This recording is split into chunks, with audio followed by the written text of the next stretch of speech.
Reality is a process, and I don't mean like we're literally creating the world, but we are creating our frames for understanding it, and that is something that is social. You cannot do it by yourself. You need language and other people to articulate it, but it is also something that has a heritage. When we're analyzing the way people live, particularly in politics, we do have to look at economic realities and trying to figure stuff out. But these historical ideas, these developments, this theology, these metaphysics, they don't go away. To steal a phrase from Bruno Latour, we, as in all of society, have never been modern in the sense that, like, we all think completely scientifically. No one does. No one does.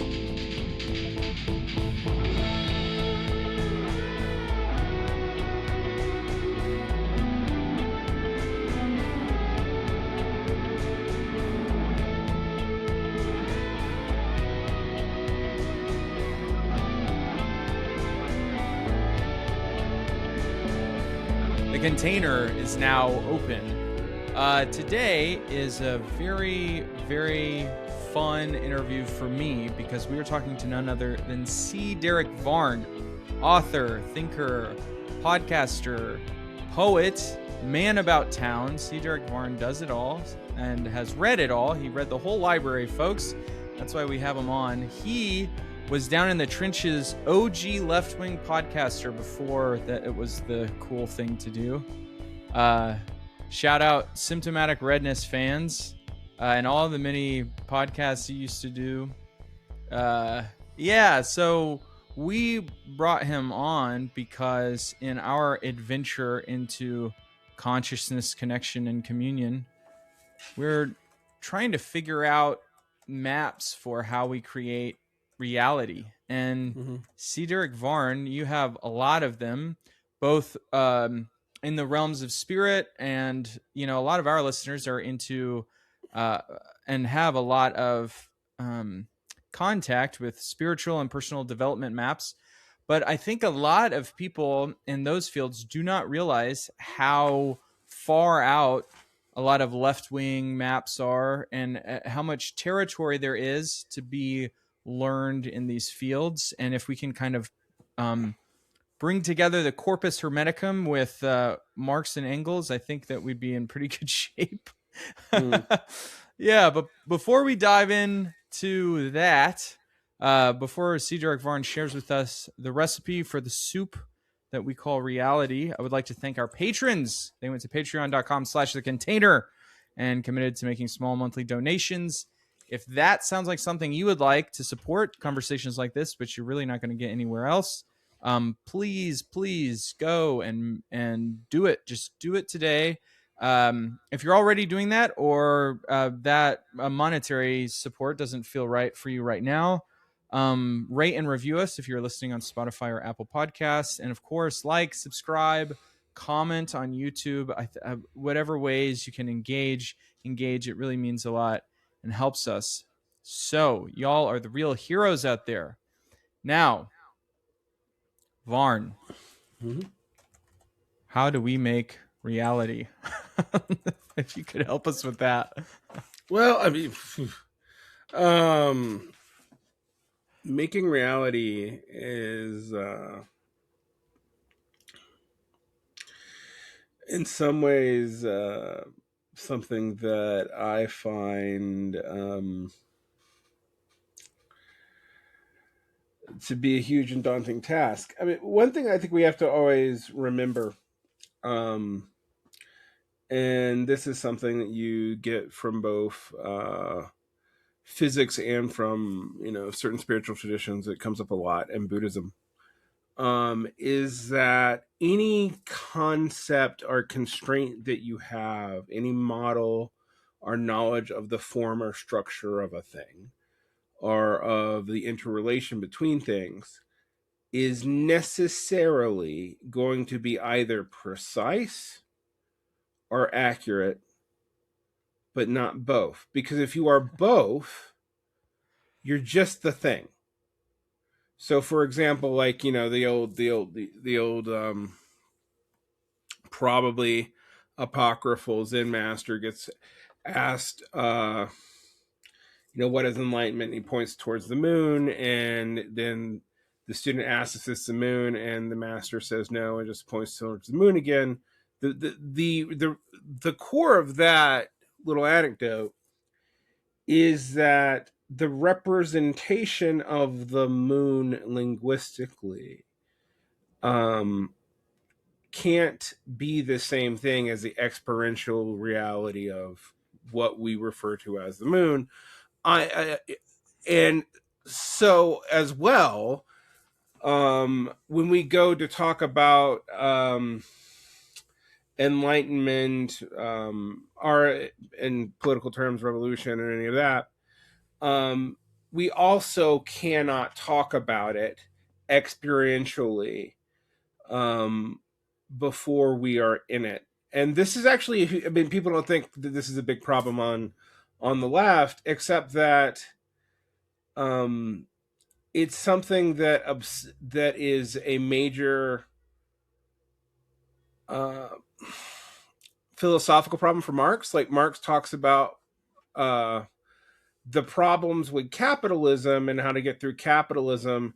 He gives us hints at what he thinks communism might be, but even that is through negating the elements that are exploitative in capitalism. It is not actually through completely and positively describing the communist experience. And the reason why that is because you can't know. There's too much. There's too much to be dealt with as it emerges once you start changing certain other things, and prior things, prior forms, prior social technologies, prior spiritual arrangements, etc., actually change their meaning and function. And so that's political. That's its own difficulty, and there is a way in which, for example, a lot of like Christians will throw this at Marxism and say that Marxism is just another religion because it has an eschatology. And my response to that has always been, well, one, religion is not a very clearly demarcated concept in the first place.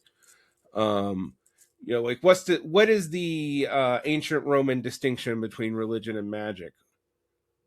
It's whether or not it's approved by. Yeah, I've heard a lot. Like the definition of religion we use is basically a definition of Catholic Christianity in the West. Right. And that's just the yeah. Yeah. Can you define for listeners what an eschatology is? Eschatology is a belief in an unfolding future. Eschatological religions are religions like Buddhism, Christianity, Islam.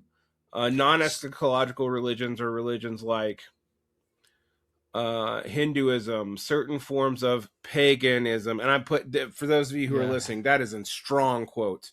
So this is I liked how you correlated like enlightenment and revolution. Revolution is like a political version of enlightenment, and that there's a sort of breaking open point in the future that we are moving towards through discipline or through vibes, depending on where you're at. And then there's this sort of opening moment, and beyond that, all is possible. The Kali Yuga is over. It's either Big Rock Candy Mountain or it's Shangri-La. It's like that point at which all becomes possible. Right. I do think there is certain I'm going to shift and take off my like strong Marxist hat here and put on my like just general thinking hat here. I do think there is some fairness to the critique that because of its Hegelian inheritance through Marx, through Moses Hesse, through Engels, through Feuerbach, these are all German philosophers who were influenced by Hegel, most of whom were involved in the early socialist movement in one way or another. That there is a certain kind of specifically Christian notion of teleology involved, and I'll define that for your listeners. So teleology is belief that everything has a purpose in the great chain of being, and we are all developing towards that purpose. It is a concept from ancient Greece, most clearly articulated by Aristotle. In the Aristotelian framework, which is pre-Christian, you are teleologically becoming like what is perfect. And what is perfect, and what is perfect for Aristotle is actually similar to what is perfect for Plotinus or the Neoplatonics, or maybe even Plato, although Plato is harder to figure out. And that is what is causal but uncaused, and what moves others but is unmoving. So it is perfect in that it does not change, because change would imply imperfection. And it does not move, because movement would imply change, but it causes all movement, and it causes We might just go ahead and say God right here. Yeah, it's God. Could we just go ahead? But it's a very specific conception of God. It's its philosopher's God, because this God is not, like, to imply that this God made decisions would impugn its majesty, because that would imply that it changed. Oh, beautiful. Can you just say that again? Those words. I love that. Yeah. Yeah. To imply that this God made decisions would impugn its majesty, would imply that this God has changed. Now, I study a lot of ancient anthropology, and you see similar concepts. I mean, like, if you get into Brahma versus Brahman versus Brahma, which is the unchanged essence, which is where the Atman comes from, of which everything is ultimately not distinct from, and like let's say post-Upanishadic Hindu thought, although calling anything Hindu before colonialism is actually itself a problematic thing in anthropology, but we'll just do that for now, because people will understand what I'm talking about. So what you will see there is this idea of perfect and pristine being, and that is the closest thing to God.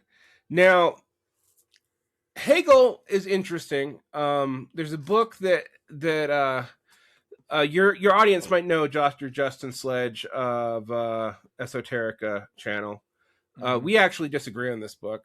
He thinks that Glenn Alexander McGee's thesis and Hegel in the Hermetic tradition is a little bit overstated, and it's definitely abused by people like Eric Vogelin and James Lindsay to say that basically because of Hegel, Marx is all secretly Gnosticism trying to imitize the eschaton. I'm not against it. That's a pretty sick thing to think. Which is actually funny, because I'm like, wouldn't that make Marx cooler? Right. Because he wasn't, but like my headcanon, he was totally a Gnostic. Yeah. That's so sick. But the thing is, there is good influence at what Hegel was up to. If you read the Swabian dialect of German that he's writing in, and like the phenomenology, particularly of phenomenology, but also a little bit in the science of logic, you have all these terms that are double and triple entendres, but that's usually associated with sexuality. And here it's not. It's these terms have both a rational secular meaning and a religious meaning. And when they try to translate Hegel into English, usually the translator picks one or the other as their focus. Usually it's the secular. Just like when people try to translate Plato, they tend to like strip all the obviously things that we would call religious, in quotation marks, from Plato, because when you actually deal with Plato's metaphysics, you realize there are things that are just as religious as anything that we call religion today in ancient philosophy.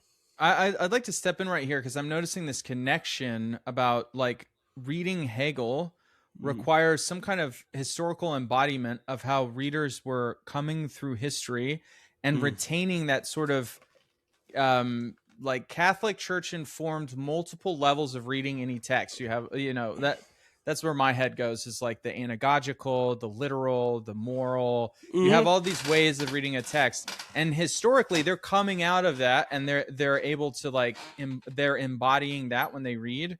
And that nowadays when we read things, we really only, I think we have been so neutered down into like something is true if it's true in the way that a journalist is attempting to be true, and that's all she wrote, folks. And that and this is actually very similar to the first thing you were talking about with reality, where there's either the moon or there's the talking about the moon. They're not the Hmm. same, but you can actually kind of like there's some sort of like spiritual or like embodied um act of like holding multiple meanings at the same time, not resolving them into like, oh, now I understand everything, but like but just holding them with the contradictions pinging off of them, where it's like, it is both uh the spiritual meaning, and it's this more, I don't know, literal meaning. It's and rather than trying to resolve them, just being with the difference and holding both and having kind of space and capacity, which I think a lot of us have had criminally been under we've underutilized that ability and that capacity. Although I believe it's coming back actually with the in the information age. I think that we're learning how to just hold the insanity of tons of different things that don't coalesce. But I just wanted to step in to make that connection. Yeah, before we move on. Well, let's actually like get into what you're talking about, because what we're talking about now is what we would call hermeneutics, which literally comes from interpretation or translation. That's what the Greek word more or less uh, comes from. I mean, the first text on it again is Aristotle, which would be uh, it translated from its Latin translation is called on interpretation. If we were actually just picking cognates from the Greek and English, we'd actually say on hermeneutics. Mm. And hermeneutics are interesting in that there are hermeneutical traditions in every one of the major cultural religious traditions. And we can talk about hermeneutic traditions in the Vedas. We can talk about hermeneutic traditions of the Talmud. We talk about various hermeneutic traditions in Buddhism. And Buddhism is not even a religion that put that much emphasis on text, and yet it still has one. Just a side note, I sense Hermes is sneaking around there in that word, right? It's Hermeneutics. related. Okay. There is a folk etymology that says that the origins of hermeneutics is Hermes. We don't know, but it is actually incredibly true that even for Socrates, and definitely for people around the Homeric period, the fact that the words are so close was played upon a lot, and it shows up in Hermes's role um, as a trickster, but also a message deliverer. But we forget that, uh, according to some of the Greek traditions, Hermes is also the inventor of the logos and thus speech, or at least the comprehensibility of the logos, because the logos in ancient Greek is a motherfucker of a term to translate, because it encompasses word and rationality, speech acts. And we must remember that for the ancient Greeks, one of the reasons why barbarians were irrational for the ancient Greeks is social interaction was how you proved rationality. And rationality was a social process, and it could only really be understood in the correspondence of speech and action with each other, which the ancient Greeks thought corresponded to the logos. The only word that I know it is similarly hard to translate into modern English is dharma, maybe Tao.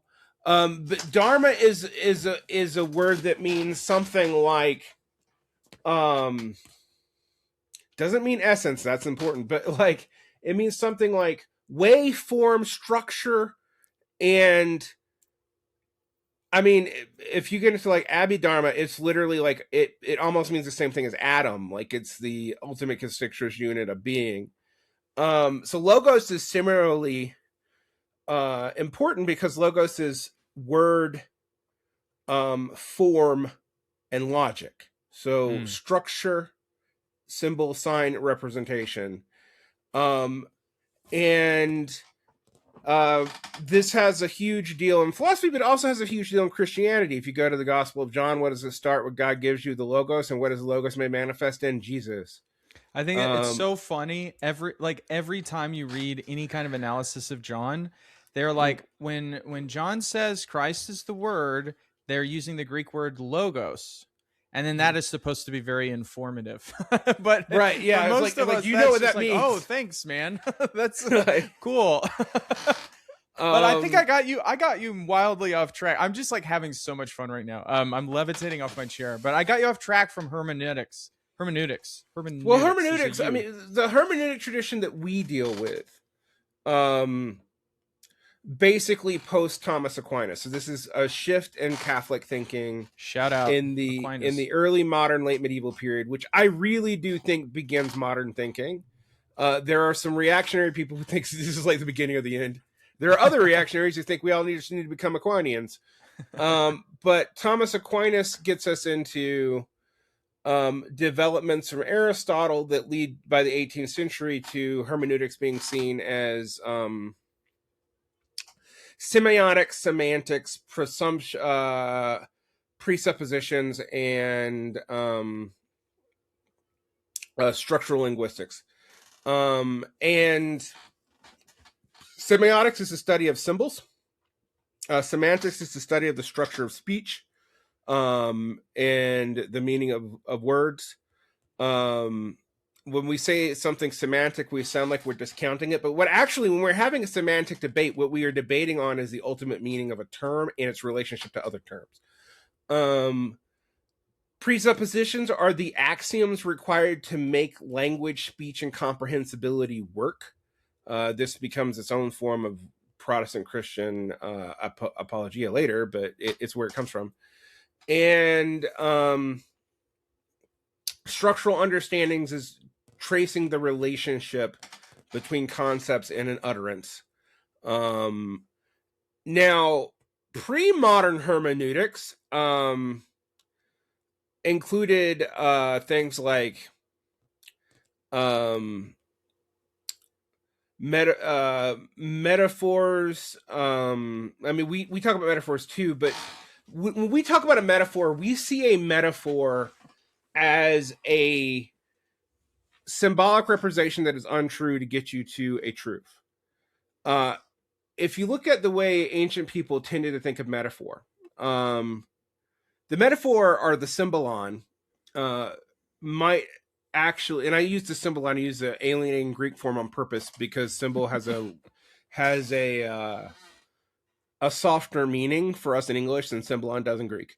But the symbolon might actually be more true than the physical manifestation in Mm-hmm. this way of thinking. So, I uh, want mhm, to something that this reminds me of is like in bad horror movies mhm, are always very literal metaphors where it's like the ghost is trauma, and a good yeah, horror movie is like the fly is not man's hubris or cancer or drug addiction. It mhm, just evokes those things. The fly, it's like a good horror movie, the monster is just it's just a story about an actual monster. Like like David Cronenberg's The Fly, it's just actually about a man who turns into a fly, and that's horrific. And then it evokes all these things. So there's a difference between like you're just saying a ghost story where you could just say, hey, trauma is like lives with you, and I'm going to use the metaphor of a haunting. There's like simple metaphors are very it's just instead of saying one thing you say another. That's not actually like deep metaphor. Is that kind of I'm wanting to make sure I'm like locating where you you are, you just you you vibe you space. you're there. So like deep metaphors are also not usually one-to-one correspondences to things. So a symbolon in like ancient thought is a kind of like you might think of it in like the most like direct sense, to go back to the Hindu tradition a little bit, like an avatar. So it is an expression of an element of a greater thing of which you can only encounter part of at any given time. Um, Now, when we go back to like ancient Christian stuff, and we look at old hermeneutics, so you were mentioning this old Catholic, old we might even say patristic, maybe even pre-Catholic, like back when the Orthodox and Catholics were still mostly one church. The good old days. Those were Yeah, the good old days. mostly one church. Even then, there wasn't that one. And you have someone who's like not a Gnostic, but not as anti-Gnostic as later, say, Catholics would be, like Origin. Shouts Origin, out Origin. Hell yeah, yeah. Origin is going to say that we have a hermeneutic principle in reading scriptures and actually most other forms of literature um, in the literal, the moral, and the spiritual. And the moral is emblematic. So what that means is you take things, events, as signs of greater correspondence to the universe. This is that old as above, so below principle. Um, the spiritual is both uh, theological, but also sort of like what you should do to what later Eastern theologians would call theosis, which is to become like God and mimicking godlike action. And Origen actually derived this from a mixture of reading Plato and being familiar with Midrash, which was rabbinic interpretations of scripture in the second century. I mean, the Midrash has developed a lot since then, but this is where you also get you'll get additional. If you read Jewish Midrash, you'll get both commentary or gematria, and then you'll get Midrash, which is um, often the rest of the story that isn't in the text. So you'll have like revelatory stories about the difference between Genesis 1 and Genesis 2. So there's Lilith, and then we have the Lilith story, are explanations of things that seem um impossible. Now, after Aquinas, and this is not Aquinas who does this, but what you see is this focus on Christian rationalism. Protestants go even further than this, and so by the time you get through Luther and through Calvin, you get people who start talking about the historical critical method and the historical uh, method, where you get modernist readings of scripture, which is why all like you meet Protestant, people who are basically like, I would say, gauche Christian mystics in some ways, but they still describe their fundamentalist beliefs, for example, by appealing to literalistic, almost scientistic readings of scripture. They try to explain it in those terms. That wouldn't have occurred to most early Christians. There was a debate in the 5th century and one of the councils about how literal or not literal you're supposed to take scripture, and the literalist won, but even then it wasn't literal the way that modern Protestant fundamentalists take it. Now, I know I'm going to surprise people because I'm like, a Marxist. I do normally do now analysis materialistically, but I actually do think this marks a shift in culture, in quote unquote the West. And by the West, what we generally mean are the cultures that are descendants of Christendom. Like even like whiteness, if you look at it, you're like, that's not really based on skin tone. That's based on like who was what kind of Christian and where did they take over. And then when they started not having a unified Christian worldview to justify things, or they conveniently wanted to take, I don't know, Christian slaves from Africa and the Congo. They came up with other rationalizations, which were based on things like race, which had very little purchase in the ancient world. I mean, the ancients were ethnocentric. They were, but they were not racial ethnocentrics. They actually tended to be linguistic ethnocentrics. So if you adopted someone's cultural practices and language and you married in, you were in. You can see this a lot in ancient literature, actually. So when it comes to making reality, one of the things we have to deal with, to go back to like Hegel, we were on a long detour, and I'm going to come back to Hermeticism. Hegel's interesting, and this shows up in Marxism, in that while I don't think Marx is secretly religious, I think Marx is a diehard materialist, actually. But don't say it, Vaughn, please. No. But Hegel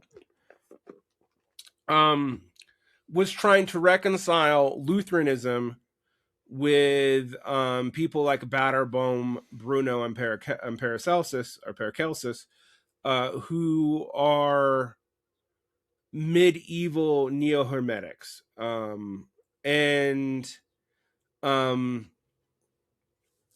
they are part of this Renaissance culture. We always talk about the Renaissance leading to science. The Renaissance led to a lot of stuff. Persecution of women for witches. That's a printing press related thing more than anything else. In fact, if you go like look at pre 13th century dealing with magic, is like Christians would be like, well, that just doesn't exist. You don't have people beyond God's power, right? Like like if there's a shift in thoughts about magic actually in the early modern period. So you have all these people doing Hermetic stuff in the Renaissance, because the other thing that became available to people, not so much, people knew about Gnostics because they had, heresy hunters manuals from the 3rd, 4th, 5th, and 6th centuries, but we didn't have those texts by and large until the 20th century. Some of them we had a little earlier. But, like interesting debates today. So, for example, you might hear about the Perfecti or the Cathari down in southern France. It's debated now whether or not that actually even existed, or if it was a concoction by the Capetian monarchy to have a reason to take over southern France. It's hard, and the thing is, it's hard to know. We don't have Cathari text. We don't have that many self-assertions of Cathari doctrine, but we do have Cathari doctrine is actually pretty reconcilable with like Zoroastrian and certain kinds of Gnostic thought. So I bring that up because the Hermetics were really these alchemists were really dealing with Neoplatonic and Platonic Hermetic Egyptian, so Greco-Egyptian texts that have been finally translated and brought back over through the Islamic world, because the Islamic world never completely suppressed them. They weren't considered important, but Plato, Aristotle, the Greek tradition was a super big part of the Islamic tradition, including textual reception, how you interpret hadith, stuff like that. So this all comes in the 13th, 14th, 15th century. This comes into Europe hard and is incorporated back in. And as long as it remained just alchemy, no one really cared. But when it started getting theological and you had like Giorgio Bruno challenging the Pope, people started really caring. What is interesting, and in Germany, during after the Protestant Reformation, before Germany is unified as a nation, you have a lot of these ideas that are just floating around and are part of the humanities culture of the time. And Hegel is basically trying to bridge, in my mind, Hermeticism, fairly orthodox Lutheran thought, and modern science and modern bourgeois revolutionary theory all together. That It's is kind of so a cool. it's kind of a grand project of everything.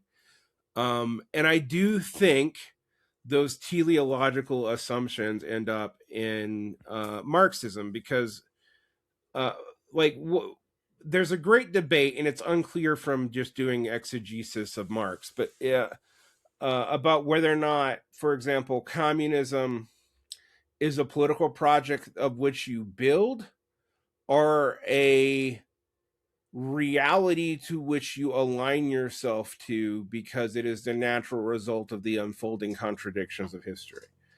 And that is Mm. still a debate amongst Marxists today. I would say, um, but understanding that debate is important for even understanding, you know, super materialists like Khrushchev talking about the inevitability of their victory. That wasn't just bluster. That was a philosophical proposition Right. based off of Hegelian assumptions and Marxist logic.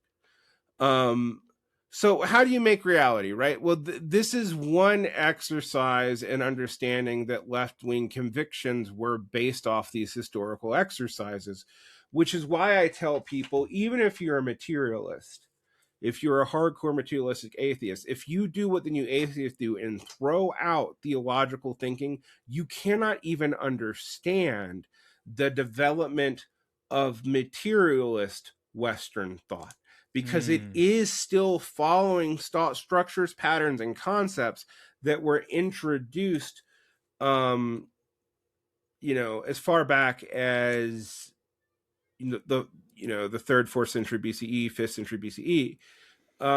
So where does that leave us? Well, I mentioned non-eschatological religions, and then like things like Buddhism, which people don't think are eschatological, but they definitely are. And then Hinduism, is it eschatological or not?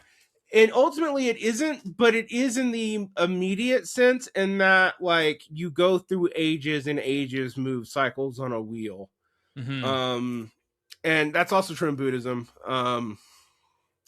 Like one of the Yeah, greatest. in a way, the Mhm. Yuga cycle is very Hegelian in a way. There's sort of like this interesting march of history, spirit of the age kind of vibe to it. Yeah, I mean, what makes it different, and also this is something you see in ancient Greek thought, because ancient Indo-European thought, we have to remind ourselves also that like, even though the Hindu tradition seems so far away from the Greek tradition, they're both Indo-European peoples Right, they're with, kissing cousins, really. yeah, I mean, they're yeah, and they had cultural exchanges. If you like have ever spent any time in the Levant, you realize that India and Europe are both right there. like it's not easy to get to, but like when you think about like versus the Americas, like there's more distance between New York and LA than there is between like the Hindu Kush and Spain. um whoa, far out. it's just something to think about. And also Africa is similarly vast. Like it is, I remember learning by doing here. I lived in Egypt for several years, and if you could take a direct, you couldn't take a direct flight at a time, but if you could take a direct flight from Egypt to the United States, it was about 15 hours from New York to Cairo. But Cairo to Johannesburg was also about 15 hours, and that was like, oh, okay, I now have Yeah. an idea of the scope of size that we're dealing with here. But anyway, whereas I could go to from Egypt to Britain, from Egypt to Dubai, and from Egypt to Afghanistan, which is where we would be talking about parts of the Hindu Kush being. I could do that in 3 hours. Like now, an ancient travel that still be weeks or months, but just when people are like, oh, it's so vast, it's not that vast. Um, the reason why I bring that up is that there are more relationships between these like ancient Indo-European thinking and what you see in older thinking is a cyclic cosmology that does have an eschatology, but the eschatology doesn't have a final point. It has a reset point. So if you think about like Mm-hmm. in Christianity, there is a history and then there's an end of history. And in like Dharmic thinking and in a lot of ancient Greek thinking, yeah, there's an end to history and then history just starts over. And we go through it Yeah. again. So they had a cyclic view, whereas for whatever reason, and like I don't have a good cultural, spiritual, or material explanation as to why, but the Upper Levant developed a linear view of history, like where there's a beginning point and an end point. Whereas, like, if you ask a Buddhist, for example, how did the universe begin? They're probably going to ask you which one, and B, they would say that that question doesn't even make sense and it's spiritually unadvantageous to answer it. What an annoying answer. Come yeah. on. But which my favorite thing to do is to ask not a Western Buddhist, but like a serious monk, do gods exist in Buddhism? And watch them like be like, man, the fact that you asked that question actually poses a problem, because the answer is yeah, but no. And that's actually true for a lot of traditions where like, do these supernatural entities exist? And it's like, sort of. Like, do you mean literally? Then maybe, but also not ultimately. The ultimate expression is something different. I get this creeping sense a lot where the people I've met who are the most spiritually advanced just end up getting really quiet about what they see, because it's almost like to even talk about it is like so difficult to wrap words around. And then if we're talking about where it's like, just sit down and look at the grass, it's really pretty. Right, yeah. And like feel the sun. I mean, one of the things that you know about me, but doesn't come up a lot in like, because I'm normally just doing leftist stuff. In fact, I'm going to probably do this weekend a whole history of the concept of materialism podcast. So like, and what it's meant at different times. Which, by the way, materialism is not a stable concept historically. Like what it means, what it refers to, is not stable. That's so funny. That is so funny right there. So like people think, oh, it means like monistic views of they wouldn't necessarily say monistic, but they're like, everything is matter, and you're like, yeah, but what does that mean though? They're like, what? I'm like, well, even according to modern physics, matter breaks down into energetic particles, and eventually it doesn't have mass, it's just energy.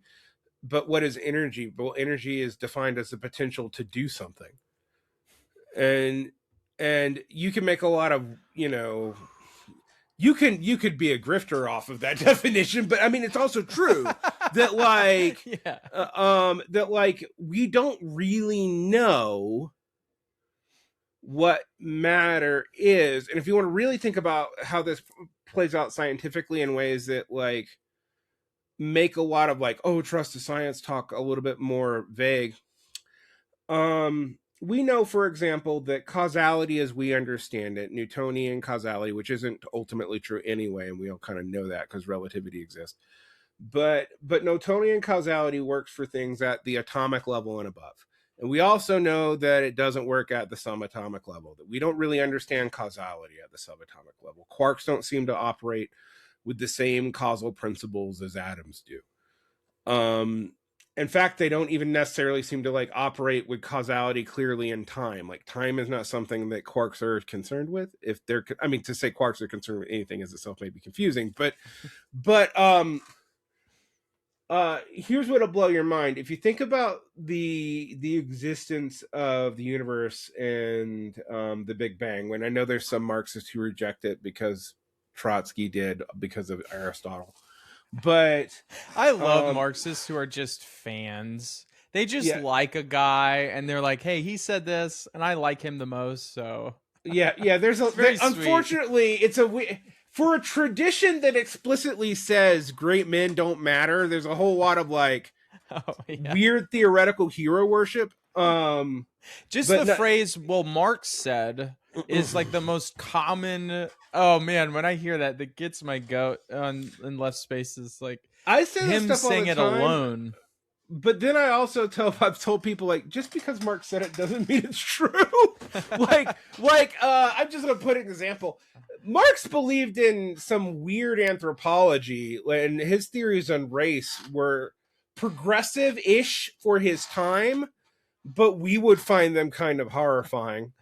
And That phrase "for his time" is yeah, very yeah. important. Well, I mean, like he thought humans would intermarry and overcome the natural geographic limits of our races through intermarriage, and that the intermingling of the proletariat would be how that happened. But he also believed in like there were racially essential traits, and by racially essential I don't just mean like white people. Like no, he thought that like people from this region of Germany, Oh, were that's like had get real. right had this trait, and like Damn, that's like old school. Yeah, and yeah. like he basically believed in like Anglo brain rot because he's like the islands have ruined the English brain, and That's like such a German take. and so so like when people are like, oh, what Marx did, I'm like, Marx believed some weird shit. Engels believed in Lemuria. Hell Like yeah, that is cool though. Come on. That is very cool. In a lot of ways, Engels was secretly very cool. He's not as sexy as Marx, but Engels is very cool. Don't sleep on Engels. I'm actually gonna tell people about Marx and Engels. If I was gonna want to have a drink with either one of them, I would far rather have a drink with Engels. The more I've read Yeah. about their biographies, I'm like, Marx Well, is a plus dick. he would pay the He would pay the bill. He would hang out with you. He would be gracious about it. Marx would be cool for like a couple hours. Then his carbuncles would attack him, and he'd like go hide for a week. And then he'd talk shit about you behind your back. Yeah. I mean, like I've read enough of their letters and biography to know what they were like. Anyway, my point on that though is like there is a hostility in leftism to occultism, and I'm gonna get into why. I don't think it's actually just like vulgar materialism. I also think it's because occultism is associated with elements of in England with elements of the emergent bourgeoisie. If you think about like the relationship of John Dee and a lot of the weird Elizabethan and Jacobean like magicians to the development of the state and to the development of trade. I mean, like if you think about like even someone what people know more explicitly, like Newton. Newton was speculating about the end of the world, trying to figure out how much angels weighed, and like was also trying to enforce the consistency of the gold currency, and like so it has associations. Well, this is a trend. I want to pause here just because I noticed this still to this day. I think a lot of people have a general thought that spiritual circles tend left wing, and I think there's some kind of ambient liberal vibe to a lot of spiritual spaces, but actually a ton of spirituality is inflected right wing. Everything from a lot of Hindu teachers who, especially who get popular in the West, are actually wildly right wing, and a lot of occultists like end up in these weird like far right, like Yeah, really I far could right talk about that a little spaces. bit. Like, Yeah, but it's just but one thing I want to make sure is that like as we move into a new era, and I think that spiritual and magical worldviews are taking more and more prominence again. I really don't want that to all be owned by the right, because I think the left actually has a lot to offer if the left could just wise up to some things. Uh, uh, or at yeah, and least let go of not declare yeah, not jihad against all yeah, against everything spirituality. that because I also think a lot of leftists have a very I think they have a very facile understanding of what science is and stuff like that. So I'll get into this. Um, I agree with you that people tend to have thought that like New Age spirituality tended to be left wing until recently, and now everyone's obsessed with like fascist yoga moms, Yeah. which are a real thing. But I also think that that cuts in more ways than people realize. Because I actually have known people to go the other direction. I was in a relationship with an Orthodox Christian who was also into Hermeticism. Interesting, weird shit there. Before I got remarried, and interestingly, she traveled like the opposite of the Maha movement, like What's and the Maha movement? Make America Healthy Again, like Oh, gotcha. Yeah. Robert Kennedy Jr. people. Shout out. They're trying to get ibogaine legalized. Yeah, every now and then, one of the weird things with the Maha people is every third thing they say is rational, and the other two things they say is so dumb I can't see straight. And like, but like every now and then I'm like, that's not a bad shit. He made a good point. Yeah, right. Like, for because ibogaine, something I have experience with. I should probably be careful talking about that, but like in my teens I struggled with narcotics addiction from chronic pain, from being prescribed chronic pain. And when I was in Europe, as a poor college student from a blue collar background with like no money, but I was like still struggling with that. I've been clean for years by that point, but I was like 21, and somebody's like, "Oh, you should try this ibogaine. It's an African thing." And I was like, "I don't know, man." But I did it, and it induced a dissociation powerful enough that it truly did cut narcotics cravings. Like they were like, I really can't explain it. Like I disassociated so strongly that when I came back to my body, I didn't have the same cravings anymore. Mm-hmm. And as a person who had resisted going back to use for like at that point like 4 years, because I used it in my early teens, but had struggled with it. Like it was a daily concern to just power through that. The ibogaine was probably the biggest help I had. I mean, I could say this, like I even lived in a monastery for a little while, and was practicing intense meditation as an 18-year-old, and I still had those cravings. And that was with monastic level discipline. So I mean, it's funny you bring that up. So every now and then they'll say something, I'm like, oh yeah, no, that's actually not a bad idea. I have an interesting theory about that. Go ahead. Indulge me. I will. My sense is like kind of borrowed from, I think his name is Donald Kalshed. The idea that dissociation is actually like a deeply angelic force, and that angels, in many ways, they protect us through dissociation. So a lot of trauma, this is my experience, the most traumatic moments of my life are I'm ripped into a dissociative state, sort of like, and it's protecting me, because if I wasn't dissociated, it would be so frame breaking, the experience, that it would be shattering. So the dissociation kind of saves you. But then my experience of when I take in different shapes, like say ibogaine, that when I am moved into dissociative states intentionally, it's like I'm able to make angel contact and heal stuff. Then it's interesting. It's like if I move into it, like I'll be pulled into that to protect me, but then that comes with a lot of issues that you then have to work through. But then if I move into it intentionally, it's like the angel can kind of do their work. That's sort of a frame I have around that. I don't know, I brought that up. No, no. I mean, I don't deal with angelology much, but I will talk about this a little bit. One of the reasons why you, people will ask me if I believe in God or whatever, and I'll be like, it's not relevant to me. And I guess they assume that means that I that I do or don't. And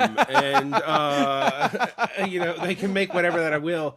And my thing about that is, I'm not doing this vague nebulous thing that sometimes a lot of liberals will do, where they're like, oh, I believe in a higher power. And I'm like, no, I just don't understand how the universe works. And I know that at a certain level.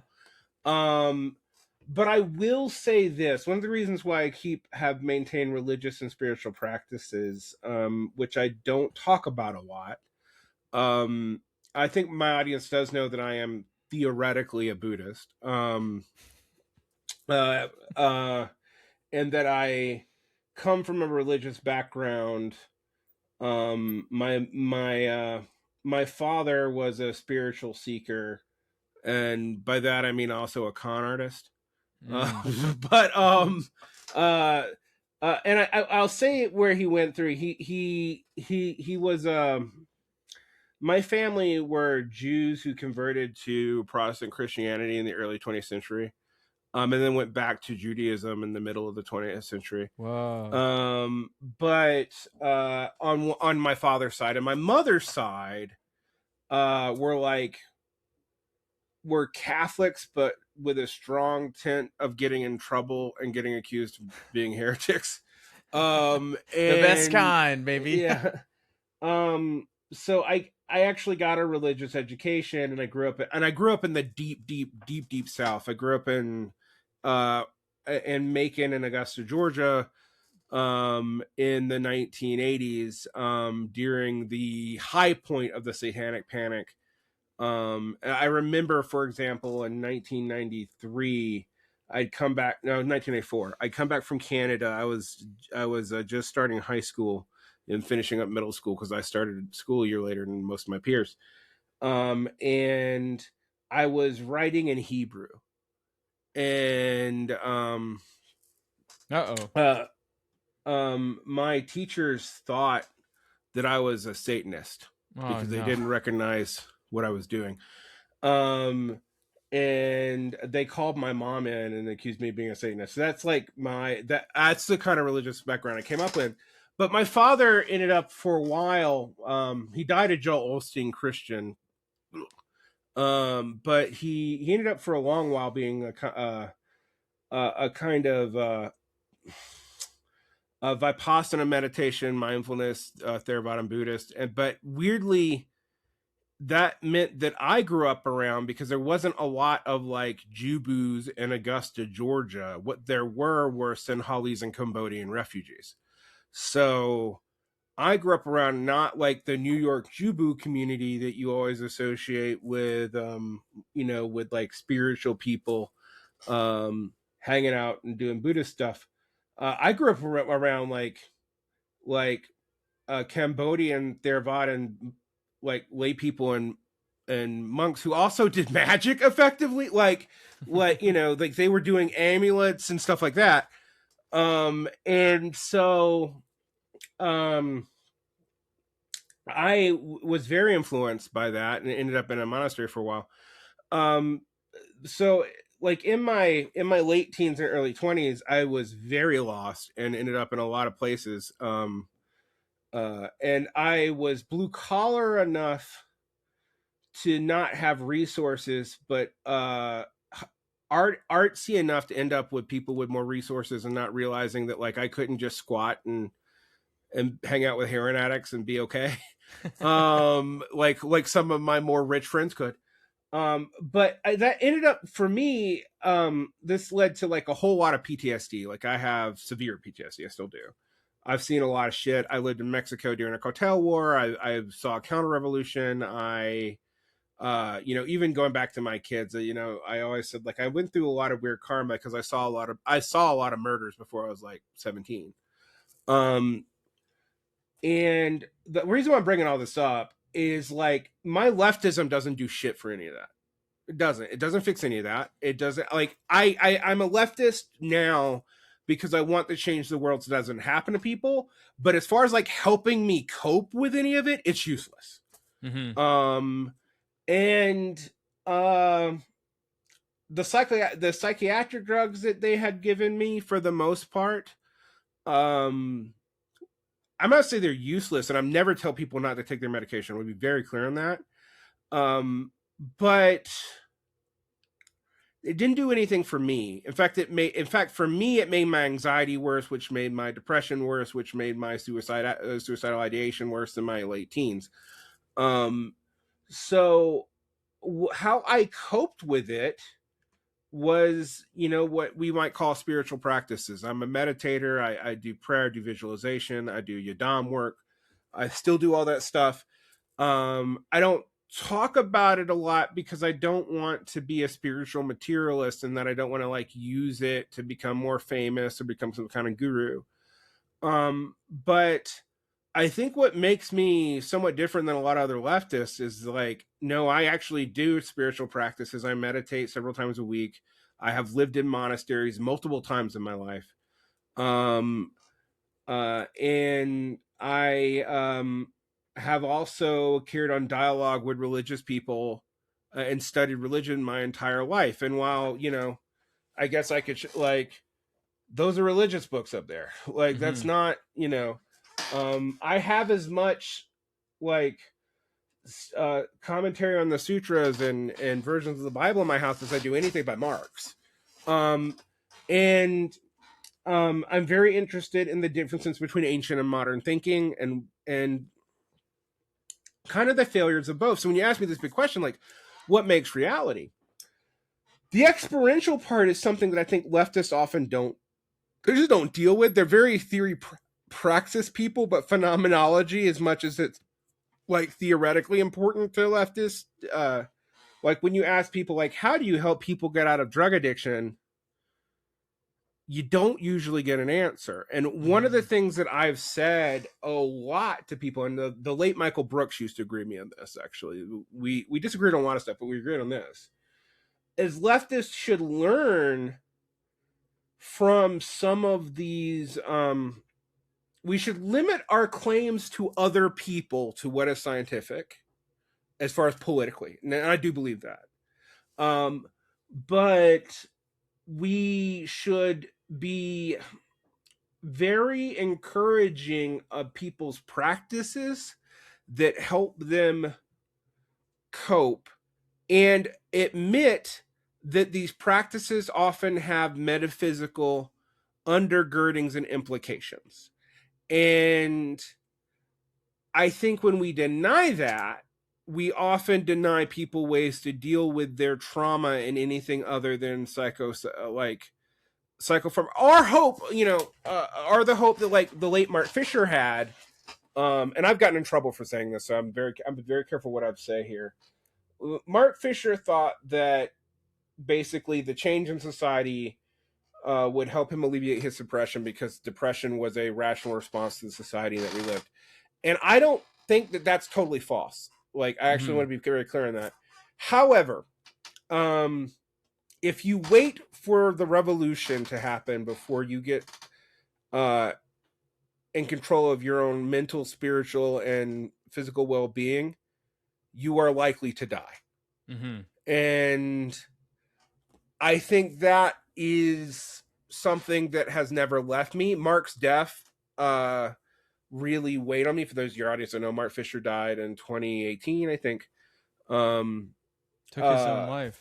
Yeah, he killed himself. And he also succumbed to depression even before that. Like, he kind of reclused from the world around the time that Syriza started going not well and Corbyn started going right now. He started reclusing.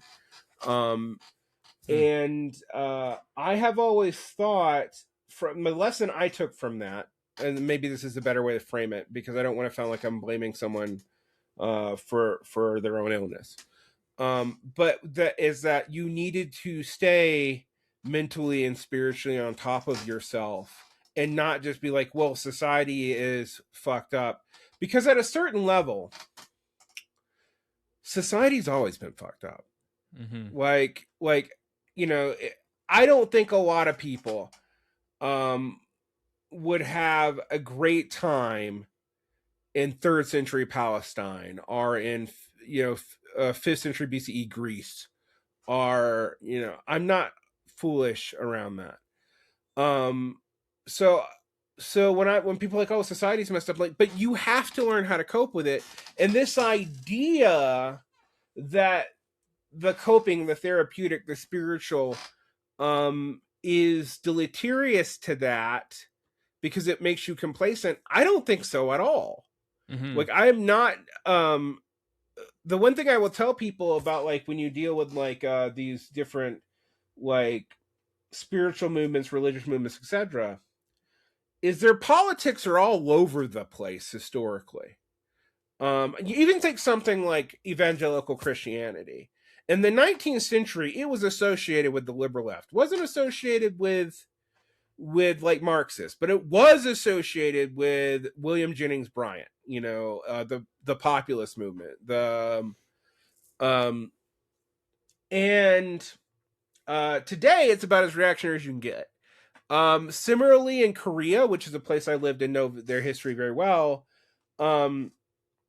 the evangelical Christians were initially somewhat sympathetic to the socialists in the North, and then later on, when they started suppressing them, they switched sides and became reactionaries in the South, in the Republic of Korea. But they didn't start there. So I'm always like, or if you look at like what states were like the most socialisty in the 19th century, they tended to still be fairly religious states, whereas like, I like Kansas.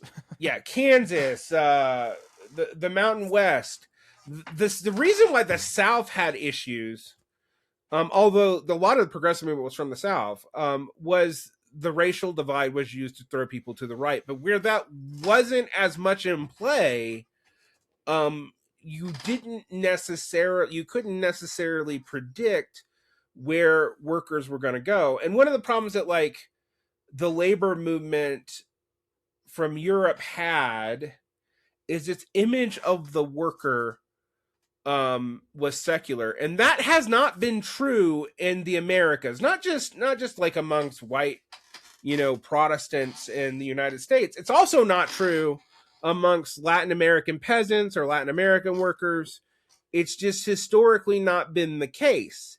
And the left driving people, like during the Cristero War, for example, in Mexico, where they were hanging priests from lampposts. One of the things that it did is it actually got the peasants not on the side of the revolutionaries. So, you know, while they were totally okay with controlling the corruption in the church, which was really corrupt in Mexico, like it was pretty bad.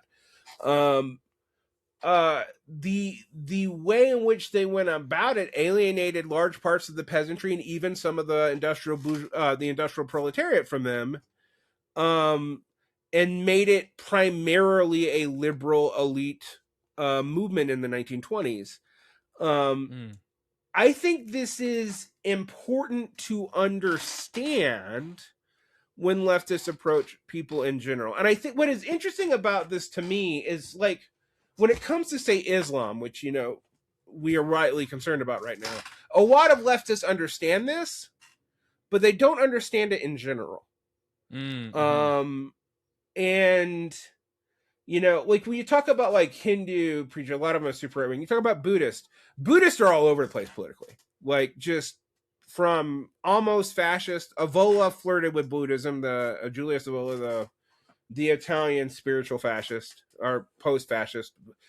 He had a critique of fascism, but he basically complained that they weren't right-wing enough. That's not the correct critique of fascism. That's the one wrong critique of fascism. He also complained. I mean, the other interesting thing is he complained about fascist racialism, but not because he had a problem with racism, but he thought that race was spiritual and that people could spiritually change races.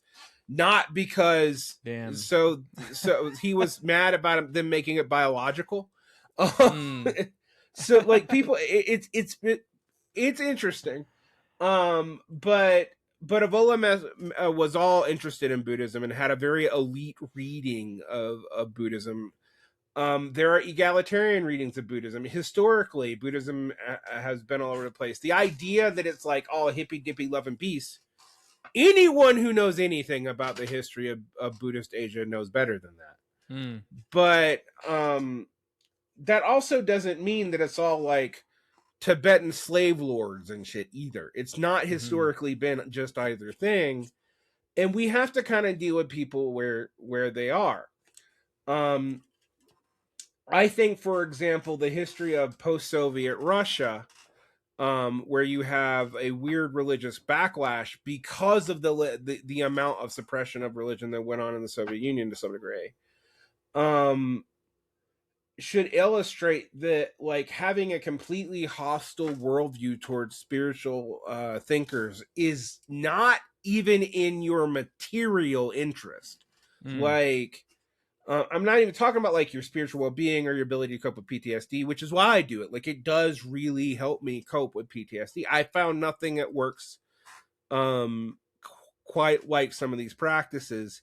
I will admit that like certain hallucinogens and whatnot have also helped. I admitted ibogaine. I'll admit to DMT also helping, although I've only used either thing once. That's all I ever needed to use it.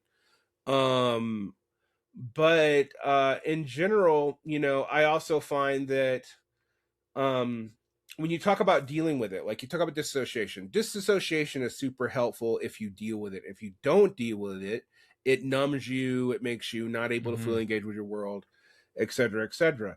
When we talk about dealing with it, it's a certain set of praxis and actions and mental attitudes that you have to start incorporating and handling. And my thing is, that's done in the world, it's done in community, it's done with other people, and that, you know, but it's also something you have to do yourself. It's not something you can wait for, you know, the entire social system to change to do. I love just like what you said right there. Feels like this weird clip you could take out to just, that's how we make reality. It's like we do it in community, we do it together, but you cannot wait for that. You do it by yourself. Yeah, there's like this weird way that dealing with trauma and engaging with spiritual life and political thinking and political life, it's like that's how we make reality in this weird roundabout way that kind of begins to answer a question. Although I'm also seeing we're at time, and I noticed just that by moving into that doorway of how do we make reality, I had such a wonderful time talking to you, and such an interesting, in-depth movements. But then I come away being like, oh yeah, like that's actually how you make reality, is this experience of asking the question and moving into it. But it's not actually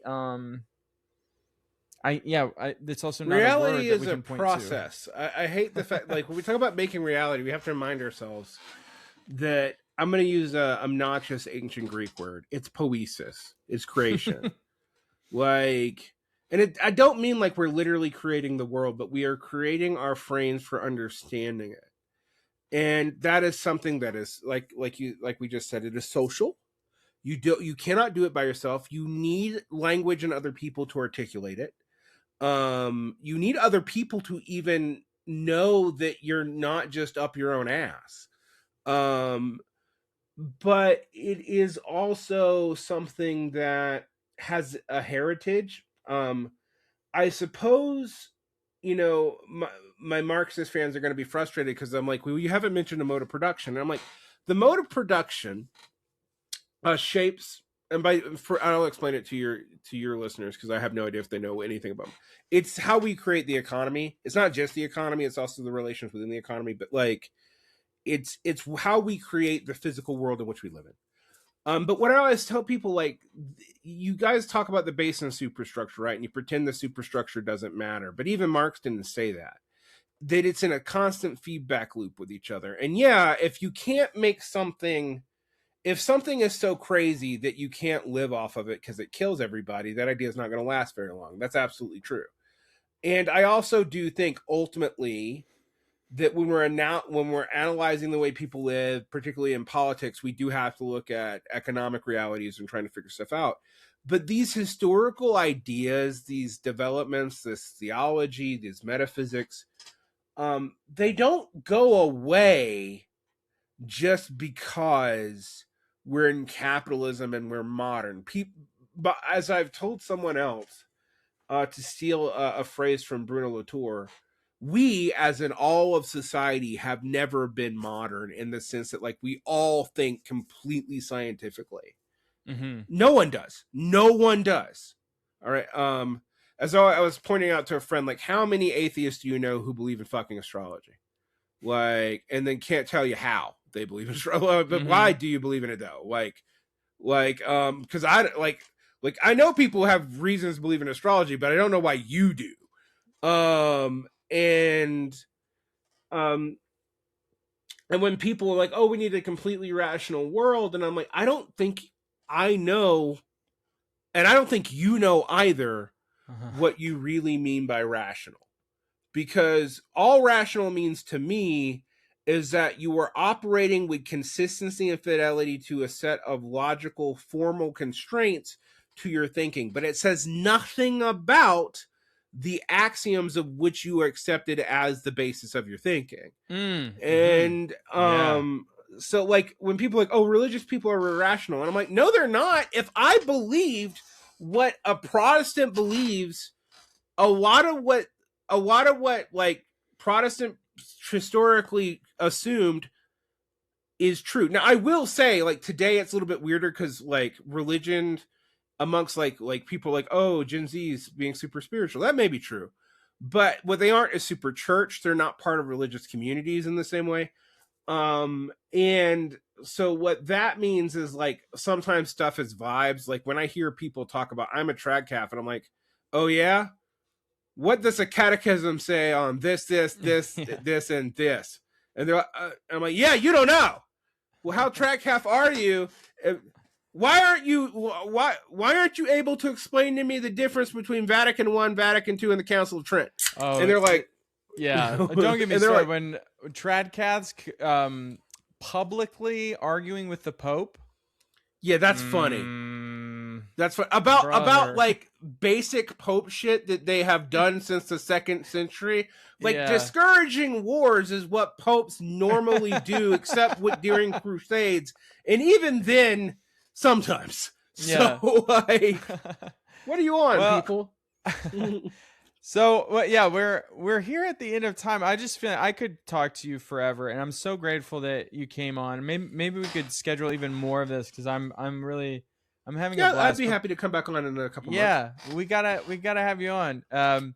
So, but before you leave, can you just tell people where they can go if they're having a blast listening to this as I am? Where can there's a lot to listen to you. So yeah, you can send them the right way.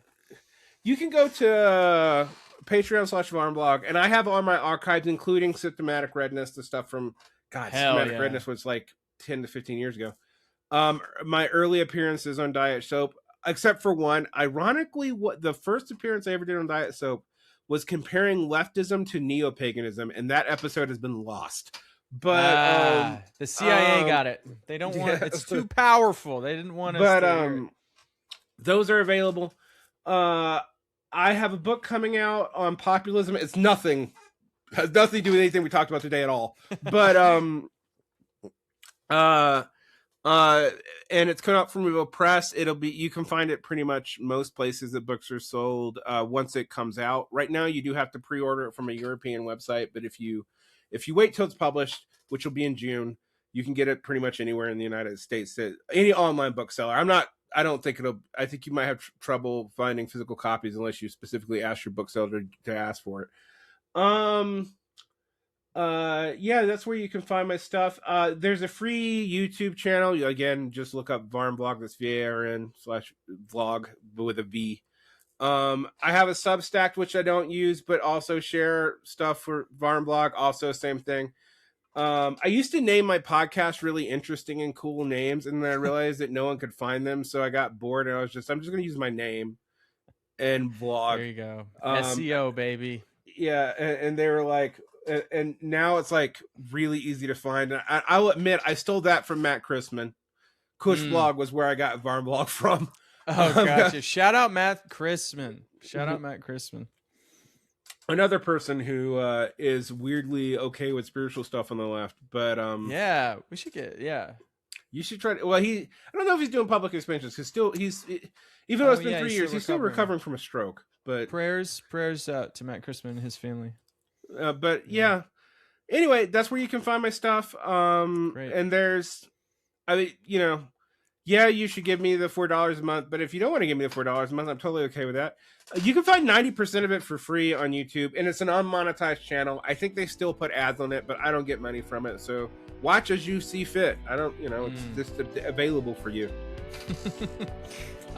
See, Derick Varn, thank you so much for coming on. This is a great episode for me. I had such a blast. And with that, the container is now closed.